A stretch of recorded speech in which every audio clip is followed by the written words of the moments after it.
Hi guys, in this video I'm going to show you step by step how you can buy ADA Cardano on Etoro. So this is actually super easy and I'm going to show you how to do it the easiest way. So the first step is log into your Etoro account and then you'll be on a page like this. The next step is go to the panel on the left, you can see it right here, go to discover and trade markets. So when this loads, the top bar are all the available investments on Etoro. So if we want to invest in ADA Cardano, it's obviously a cryptocurrency coin, so we want to go to crypto. There we go. Now all the available cryptocurrency coins on Etoro are showed here.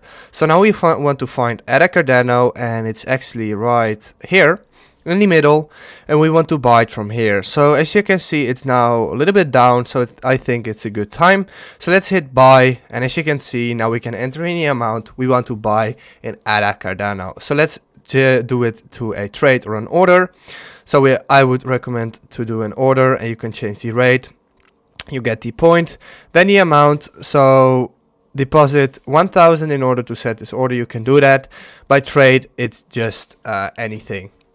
Then you can open the trade and you can buy it. So obviously this is the message I get because I haven't verified my account, but if you did, there's no problem. You can just invest with a very small amount. If this video helped you out, please leave a like, please subscribe, and see you next time. Have a good day.